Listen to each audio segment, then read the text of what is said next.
dan kembali dan perang itu kemudian masuk bulan suci Ramadan.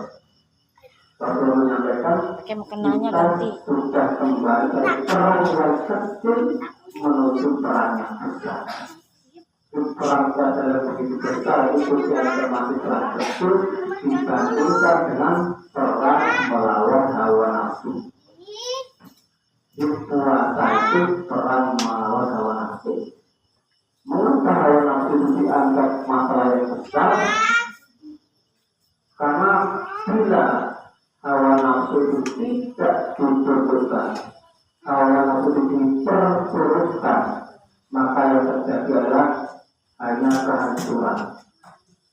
Kita saksikan di dunia ini banyak peperangan sekarang ini. Ya, ada Rusia, ada Israel, berperang Thailand melawan Kamboja.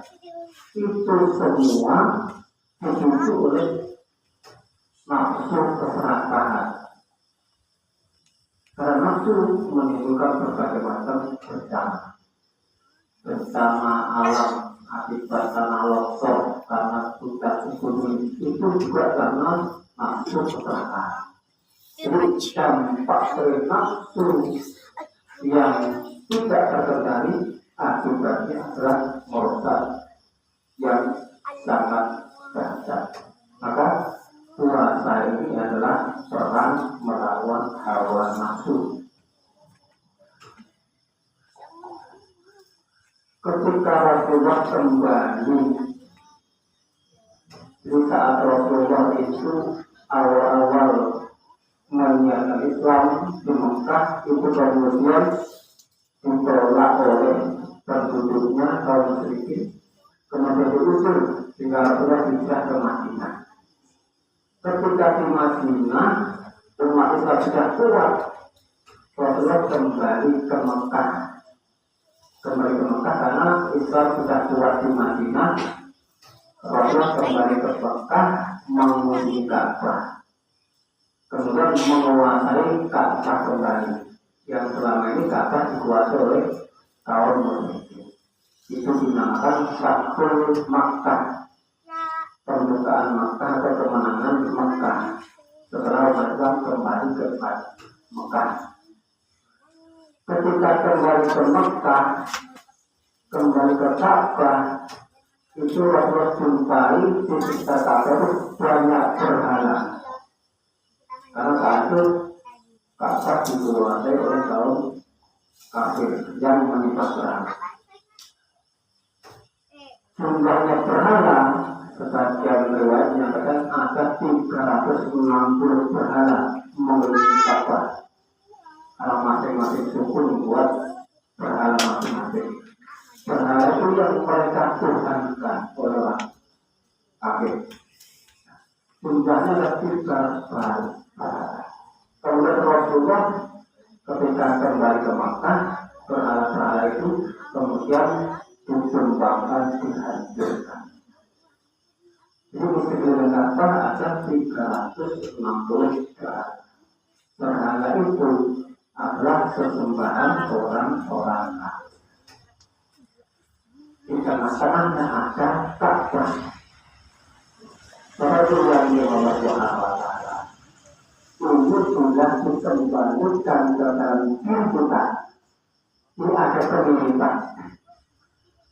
Di dalam diri kita itu ada hal yang mempunyai potensi yang suci, yaitu hati kita. Manusia punya hati. Hati inilah yang bisa mengenal Allah, yang bisa dekat dengan Allah. Hati ini seringkali disebutkan sebagai Ka'bah. Tetapi di sekitar hati kita itu juga dikelilingi oleh berhala-berhala hawa nafsu. Itu hampir sama. Hati kita itu ada, yang kita katakan, katanya itu hati. Hati kita juga dikelilingi oleh berhala. Berhalanya adalah hawa nafsu. Karena hawa nafsu itu menuhankan selain Allah. Coba kita angan-angan tidak. Kalau kita mengagungkan Tuhan di atas keagungan Allah, tapi kita tidak memanfaatkan uang. Kalau kita mengagungkan jabatan ke atas keagungan Allah, berarti kita tidak memanfaatkan jabatan. Jabatan itu menjadi berharap di dalam kita. Kalau kita mengagungkan kebanggaan, keturunan, mengagungkan berbagai macam selain Allah, berarti kita tidak menuhankan apa yang kita agungkan, berarti kita mengangkat itu berharap dalam diri kita. Nah, jumlahnya sama 360 berhala hawa nafsu yang mengelilingi hati kita. Soalnya kalau kita pikir-pikir karena diri kita sendiri nanti akan ketemu. Ternyata kita telah banyak mengagungkan kepada Allah, mengagungkan harta, mengagungkan uang, membanggakan anak, membanggakan keturunan, membanggakan suku, membanggakan macam-macam.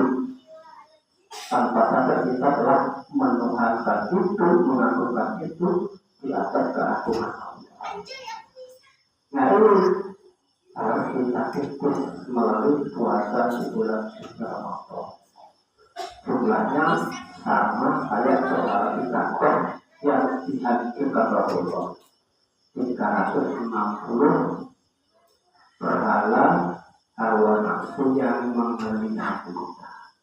Semoga melalui Ramadan ini kita semua bisa menghancurkan berhala-berhala hawa nafsu yang mengelilingi jiwa kita, sehingga di akhir bulan Ramadan kita menjadi orang-orang yang menang, kembali kepada kita, orang yang bertakwa, mendekatkan kepada Allah Subhanahu wa Ta'ala.